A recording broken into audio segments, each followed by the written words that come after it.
It's Sunday here in McAllen, Texas. So my leadership talk for today. Uh, been milling around in my mind all that transpired yesterday.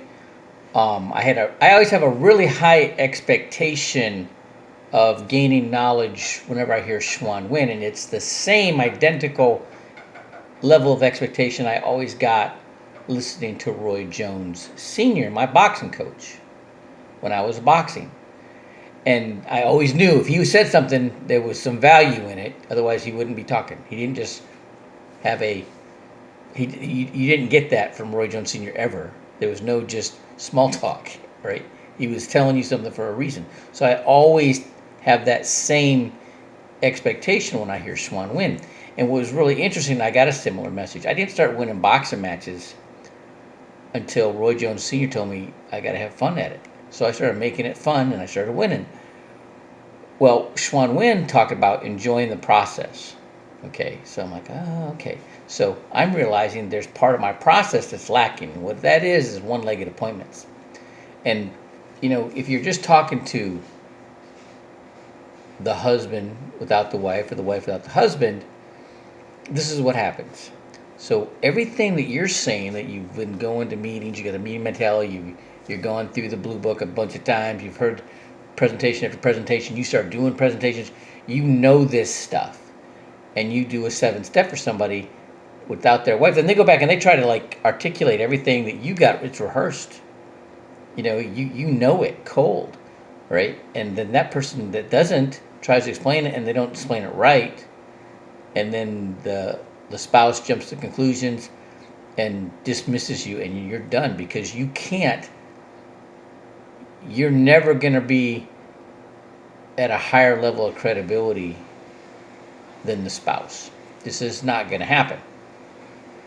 Okay, so when you're, so that's why you need to have a 2-legged appointment. So that's where the blue book comes in.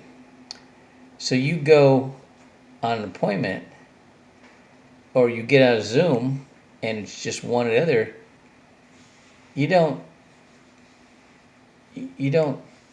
do much, right? Listen, you got to let them know that, hey, I know you don't make financial decisions by yourself, and you're not going to be able to explain everything I'm going to explain to you back at your wife.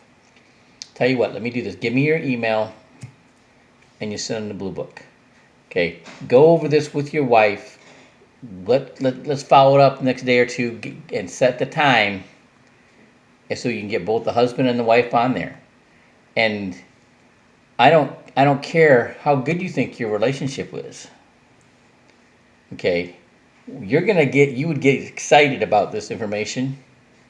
All right, and then you're gonna go talk to your wife, and you can't talk to her the same way I talk to you, and she's not gonna have that excitement, and everything you got excited about will just get thrown out the window.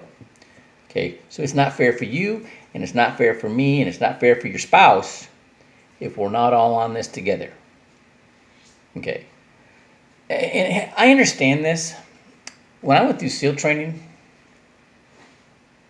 I had no trust at all for the instructors, because then they were always trying to trip you up, which is a really, really interesting situation, because you had certain expectations that they demanded from you, but you didn't trust them. So what happened is you had to discern what was needed despite the how you felt about the person that was expecting it. Okay, it's a crazy thing. Is you had to knock it out of the park and perform for somebody that you didn't care for or trust, but you had better do it to a point where you're making an impression on them. Think about that. Who does that, right? Well, Navy SEALs do that. Okay, so that's why here in the Rio Grande Valley, there's really a low level of trust for anywhere, especially when it comes to financial institutions. You know, the contrast between hairstylists in California and hairstylists in the Rio Grande Valley. In California, those women spend that money as fast as they make it. It goes to their fingers like water. Here in the Rio Grande Valley, they save their money, but they save it under the mattress because they don't trust the banks, and they see other institutions, financial institutions, as banks. They don't understand the difference in what it can do for them. So you have to really, so there's already a lack of trust there. And so it takes a lot to break through that.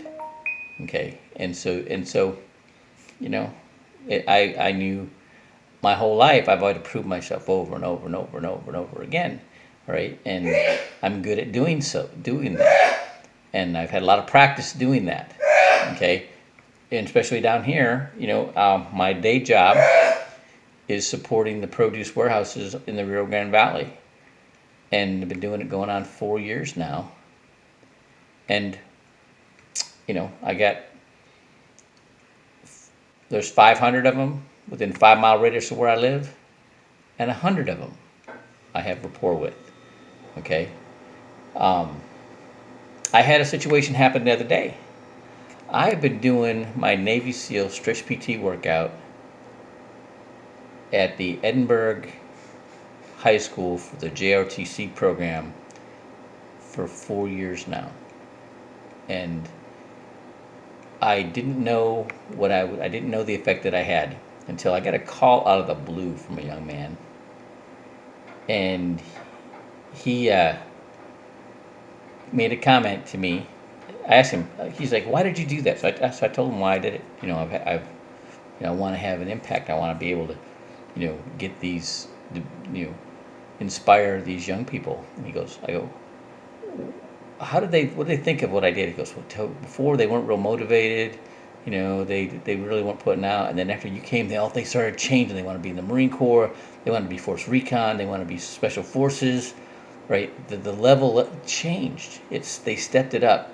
And it just made my day. Okay, that was exciting to me.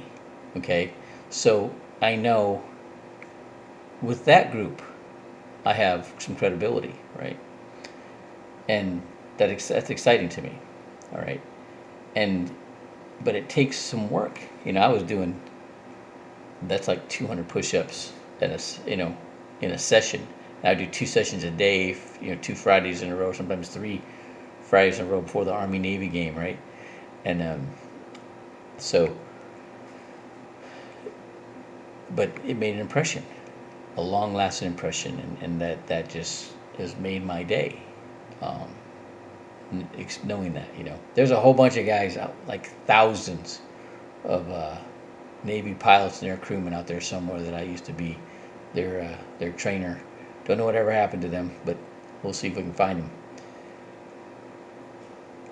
That would be a good group to get into, right? Here's the thing. You got to be consistent. If you're incongruent, you say one thing and then do something else, people stop trusting you. Okay? But when they see you hanging in there and they see you being dedicated to what you're doing, that leaves an impression. Right? It's priceless. That's my, you know, and then when you take interest in somebody, you actually let them know that you really care about them, and it's not just about money. That does a lot. That establishes another, you know, high credibility. All right. That's it for today. Have a good one.